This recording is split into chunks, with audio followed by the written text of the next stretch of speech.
it good to get a guest speaker, maybe draw some more people in and say, hey, I know this guy, he's liberty-oriented, and he did the manifesto this year.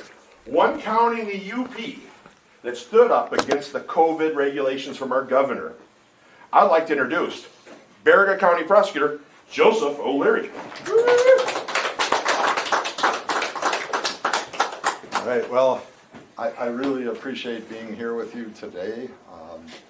You know, for the last year, I've been thinking a lot about the libertarian philosophy, a lot. The events of the years have just brought it to my mind. And so I was really delighted when I was asked to come and address you today. Now, the lawyer in me might make me a little long-winded, so bear with me. And the Irishman in me just says the best way to convey my fascination with libertarianism is to tell you a story. So, here we go. I had a dream not long ago. Now this was a bad dream. This was a really, really scary dream. Okay, in my dream, there was these objective, dispassionate scientists. Now these scientists came across a brand new disease. It was this bug that was unknown to them, and it was confounding. Okay, they didn't understand it. The only thing that was predictable about this virus was how rapidly it spread from person to person throughout the population. But it was unpredictable. I mean, healthy 50, 60-year-old people were getting this virus, dropping dead. Fragile 80, 90-year-old people were getting the virus. They were hacking and coughing and going about their business. Huge portions, perhaps the majority of the people that got the virus, didn't even know they were sick. They didn't have any symptoms whatsoever. Statistically, it was not even touching children or teenagers or young adults, hardly touching them at all. But it was just confounding. The bottom line was the scientists realized if 1,000 people got this virus, there's a handful of them that were going to die. But they didn't know why. They had no clue. Okay? And they didn't know what to do, but what they did know was that it spread so fast, so rapidly, that that handful of people out of 1,000 resulted in bodies piling up like they hadn't seen for 100 years. So what did my dream scientists do? How did they approach this? I mean, everybody was looking to them for answers, right? They're the scientists, they should know. Well, they turned to the scientific method. Of course they did. They observed, they recorded, they hypothesized, they experimented to test their hypotheses. They came up with virological models that they were confident would help them predict the course of the virus, help them understand this better, and know how to approach it. Okay? But they had a little problem. Actually, they had a big problem. See, one of the populations that this virus was loose in just happened to be made up of freedom-loving men and women.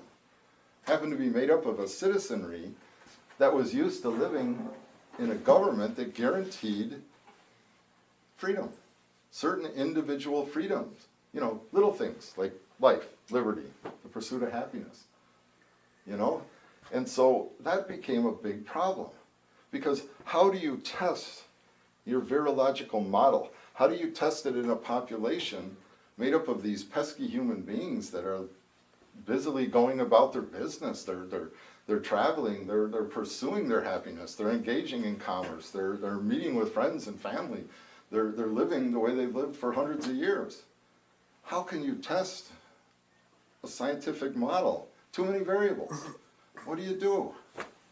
So, these mad scientists in my dream, they pondered it, they thought about it, but they had an aha moment. Aha!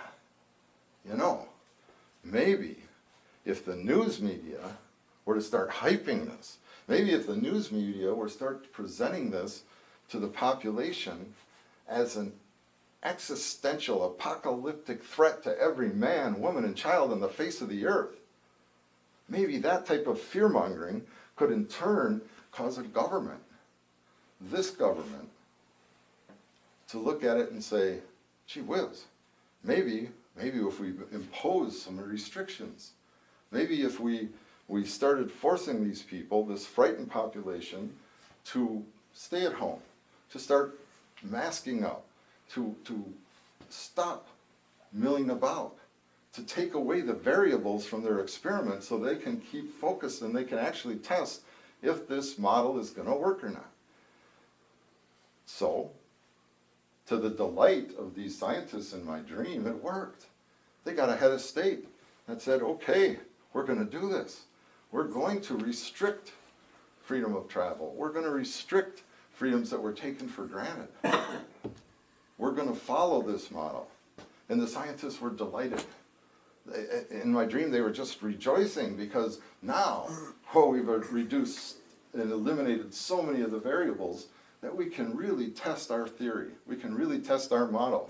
We can vet it, and we can see. And it's going to be for the betterment of all mankind for generations to come. We'll advance scientific knowledge forever. I mean, yes, there's a vexing little problem over here. You know, you've kind of reduced an entire population to a cowering mass, essentially, of guinea pigs and lab rats. But the end justifies the means, right? So the scientists, they're happy. But, ladies and gentlemen, the dream gets really bad at this point. I mean, horrific. The dream became a nightmare. It's almost too hard to describe to you. Because, see, I realized I wasn't sleeping, okay? I was wide awake. This wasn't a dream at all. This was actually happening. Welcome to Michigan, brothers and sisters. I mean, a year and a half ago, who could have thought it would come to this? Who would have thought? We have a governor that, in order to protect us from this virus, started imposing these orders that are based on these virological models developed, not by dream scientists, by real scientists. These orders started imposing restrictions on liberties, the likes of which we haven't seen since England was running this country. And yet, they come in, and the worst thing about it, there were criminal sanctions. If you didn't want to go along with restrictions on their liberty, they'd take your liberty away altogether and throw you in the Jehuskow. I mean, our freedom to assemble, to gather with friends, family, loved ones, outlawed. Our freedom to move around the state, outlawed. Our freedom to gather and worship at the place and in the manner of our choosing, outlawed. Our freedom to engage in commerce, to operate our businesses, or to frequent businesses that we choose, outlawed. I could go on and on and on. You all know that. The list goes on. I think she put in place almost 200 executive orders. And on the lab rat theme, these orders were rescinding former orders. They were tinkering with existing orders. They were putting new restrictions in place. They even carved out geographical regions in the state of Michigan, regions that exist only in the minds of epidemiologists. None of these regions were vetted by a legislature. None of these regions were voted on by anybody. Well, thank God, the Supreme Court finally got involved and said, whoa, wait a minute. That's unconstitutional. You can't do this. Everything you have done is void ab initio. From the minute you signed that first order, it was null and void. It's unconstitutional. Okay, almost a big relief, right? But did it stop? Oh no, it didn't stop. Her lackey in the Department of Health and Human Services, he picked up the ball and he ran with it, right? Now he started issuing health orders that essentially imposed the same restrictions that the governor's unconstitutional orders had put in place. But the worst thing about that, to me, the worst thing was, nobody ever voted for him to do anything. He was appointed by the governor. He has a constituency of 1. And so here we are today. We're saddled with governmental fiats, governmental orders that were essentially meant to last 30 days And now we're pushing 400 days. Okay? These orders have imposed restrictions on our freedom that are unheard of. But as they go forward, and just bear with me a minute because I get a little wrapped up in this, these restrictions on our freedoms are in place, they're there, and what has happened, okay? People have accepted this. And for me, I think it's the worst part of the whole thing. Too many people are sitting back and saying, that's okay. Too many people have been so frightened by the fear-mongering that they're willing to trade their freedom, trade their liberty for this false sense of security from the government. It kind of blows my mind that people are willing to give up individual freedoms that our predecessors fought and died for in exchange for a promise from the government that we'll keep you safe, we'll keep you healthy, don't worry, trust us. Well, how's that working out, people? Trust the science. Okay, as I stand here today, as you sit here today, Michigan leads the nation in new COVID infections. We are outstripping every other state in the union, be it a free state or be it a lockdown state. What's that tell you? I don't think you need to be a scientist. I don't think you need to be a genius to figure out that taking our liberty, throwing it aside like an old candy wrapper to stop an epidemic, it ain't working, people. It's just not working. But I don't want to get too doom and gloom, okay? I don't want to get too negative here because there's hope. I see hope. Okay, I see a bright bit of sunshine on the horizon of all this madness, all this craziness. Now, at the national level, our politics are just as goofy and weird as they've always been, probably worse. But that's not where I see the hope. I just see the hope here in this room. I see the hope at the local level, at the grassroots level. You know, at the height of our governor's totalitarian reign, people were taking to the streets in Lansing by the thousand. They were standing up. They were defying the governor's orders. They were assembling. They were standing up and defending the Constitution. And I was watching those people with admiration, and I thought, well, who are these people? I mean, they're not Democrats. That's for sure. The Democrats, they're enjoying this lockdown. They're enjoying the fear-mongering. They've never had power like this before. Sure not the Republicans. I mean, they're standing around wringing their hands, whining, filing lawsuits. They seem so paralyzed and so worried about popularity ratings that they can't take any real action.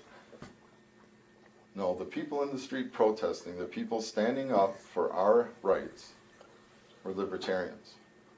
Each and every one of them was a libertarian.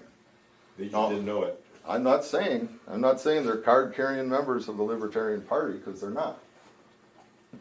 But take a look at Webster's dictionary. It defines a libertarian as a person who believes in full individual freedom of thought, expression, and action. Those people were libertarians. Like Bob said, they just didn't know it. Whether they knew it or not, they were libertarians. So from the streets of Lansing, libertarians were standing up. Right here in Baraga County, every single county-wide elected official signed on to a thing we called the Baraga County Manifesto. Every single one of them, Republican and Democrat alike, said enough's enough. We've had it. We're not going with this agenda any further. Count us out. The official party affiliation, Republican, Democrat, didn't matter. They were libertarians. They were libertarians who believed in individual freedom of thought, expression, and action. And guess what? That manifesto caught on fire. It really did. I've never seen anything like it. It's like a wildfire in a dry field.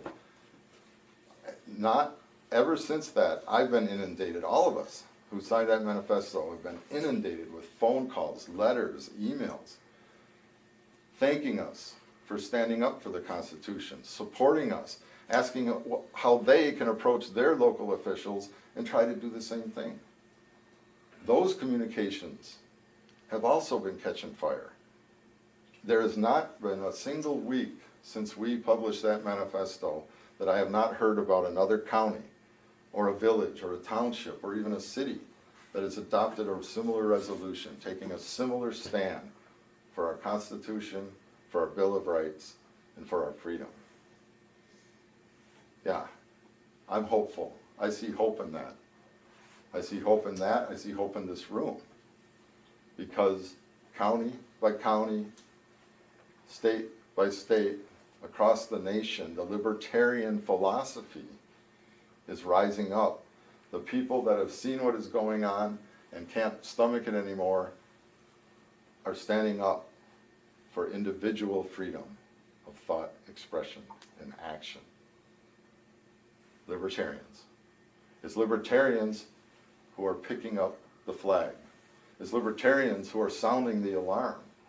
It's libertarians who are fighting for freedom, who are fighting for our Constitution and our Bill of Rights. There's hope. There's hope in this room. The fact that you're here. I just want to say, God bless all of you. God bless every one of them. And God bless these United States of America. Thank you. Thank you.